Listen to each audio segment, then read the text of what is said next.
Hello, world, and all who inhabit it. My name is Jessica, and I've been procrastinating on this video for a few days because I want a tournament with this deck, and I am ashamed!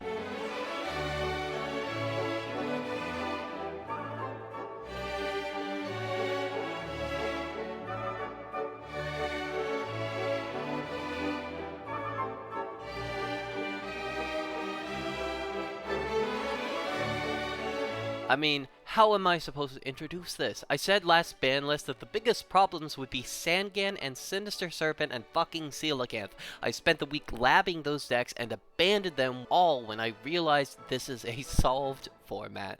This is a solved format in that if you want to win games, you play something very similar to what I am playing here. Like, maybe not card for card this deck. I am playing what some of you may already spot and recognize as spicy techs that are highly debatable, but the core of this deck is just spamming the field with unbeatable monsters and making your opponent cry.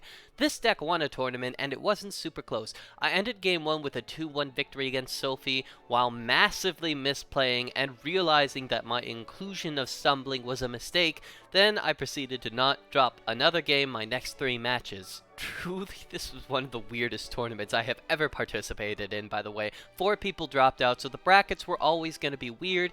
In the end, the top 4 was me and 3 banishing decks. That is, 3 decks whose main goal was to activate D. Fisher, wait out a couple of turns, and then summon a Golden Homunculus or Grin Maju with an unbeatable tax stat. So, what on earth is going on in this format? And furthermore, were decks like the cursed pile I am playing, plus the cursed piles in my 3 semifinals opponents were playing, always the meta in 09 format?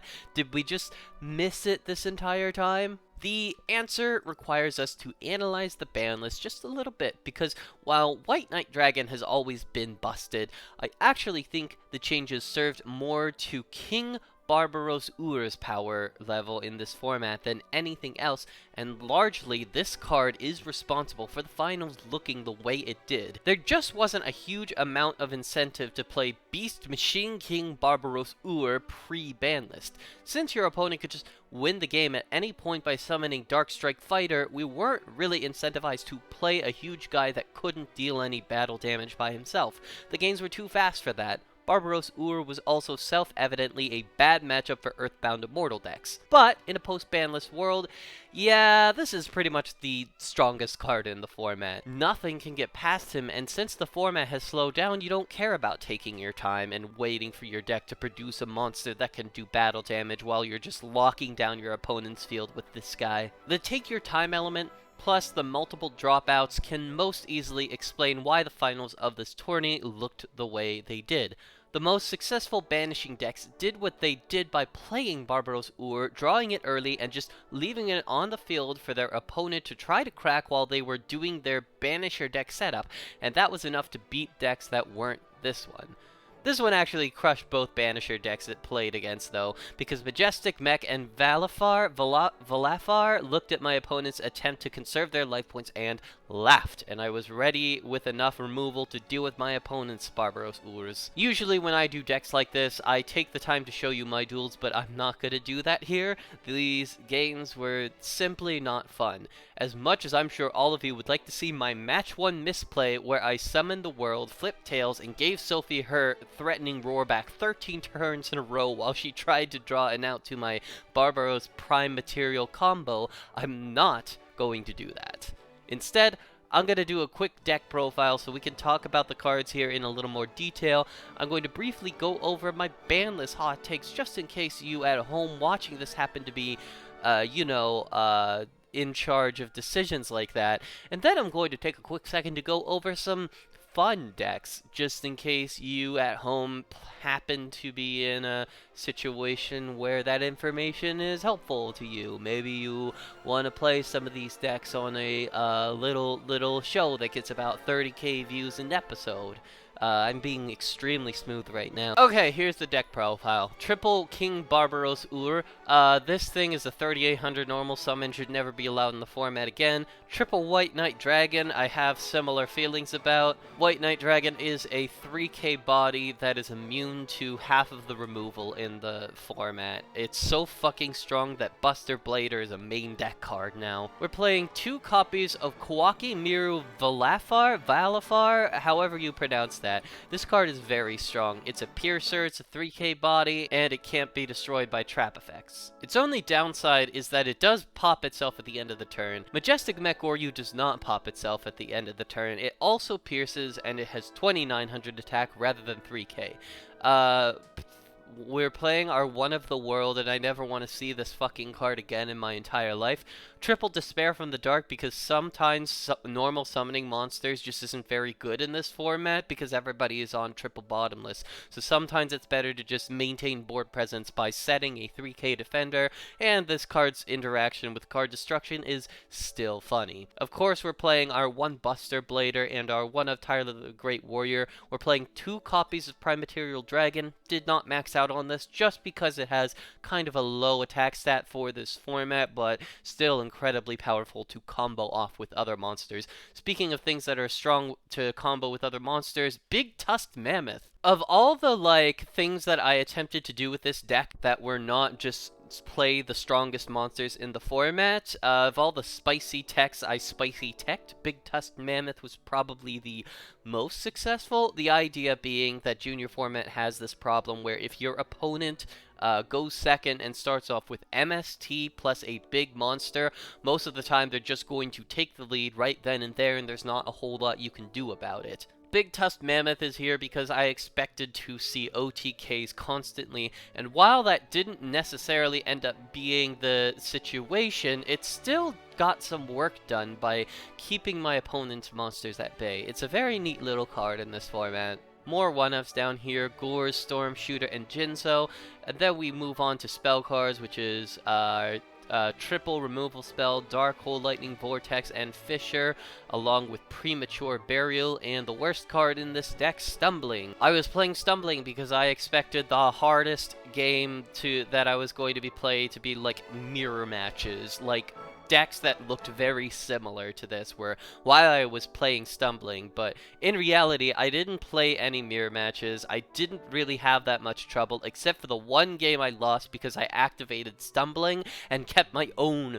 monsters from getting in on Sophie's advantage. This is a bad card in this deck.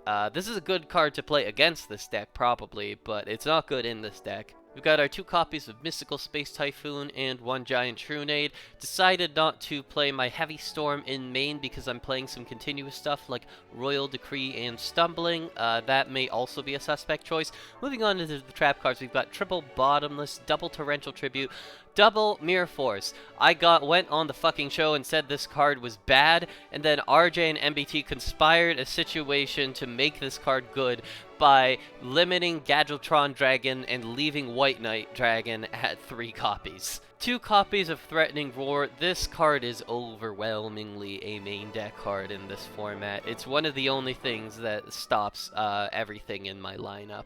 We've got 2 Royal Decree to help us close out games more easily, and 1 Dust Tornado. In the side deck, we're playing triple End of Anubis for graveyard shenanigans, double Buster Blader because White Knight Dragon is one of the strongest monsters in the format, our 3rd copy of Primat, 2 copies of Electric Virus, 1 Tribe Infecting Virus, some additional monster removal in another Fissure and another Lightning Vortex, our Heavy Storm, 1 card Destruction in case we go up against Exodia, and then our 3rd Royal Decree and our 3rd Threatening Roar.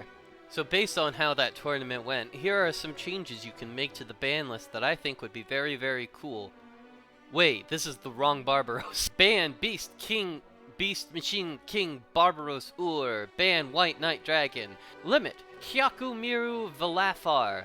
I know it's easy to underestimate this guy because he destroys himself during the end phase, but as someone who has won multiple games with him, you should not underestimate this guy. He is a 3k normal summon that does piercing and can't be destroyed by trap effects, meaning if you draw him, chances are you're just gonna deal your opponent 1/3 of their life total with no shot for recourse.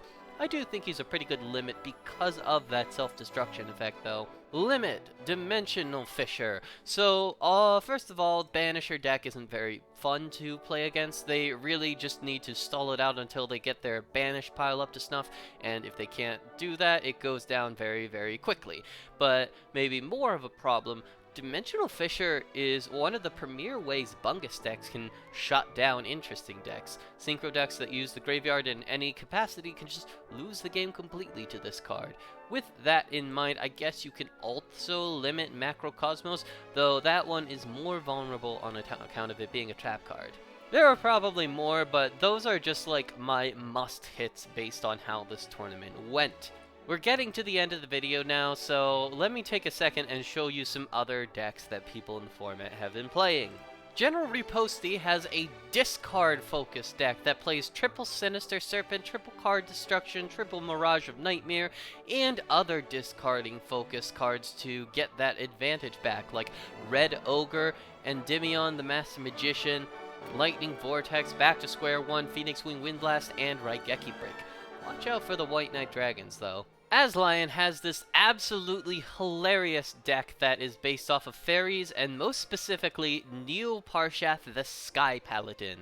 This card is hilarious in Junior format. It pierces, it draws a card whenever it does battle damage, and if Sanctuary of the Sky is on the field, it gains attack points equal to the difference between your life points and your opponent's life points as long as your life points are higher. So it is by definition a win more card, but this deck is playing a lot of ways to hit your opponent's life points fast and hard. Majestic Mech, of course, is our good old 2900 Piercer. Guardian Angel Joan increases your life points whenever you destroy monsters, and Solidarity is actually a cool card in this format because it rewards people who are playing only one type, and therefore rewards people who are playing more of a unified strategy rather than just a Bungus beatdown situation. And then we've got two decks from Kylan's. This is Earth Elemental Hero Fusion. This deck is actually cool as shit. It is very much in line with Kylan's ongoing desire to make Big Koala work in as many decks as possible, but this deck is just playing really strong cards, as well as several elemental hero monsters. I would probably play Stratos, though, but otherwise very cool deck.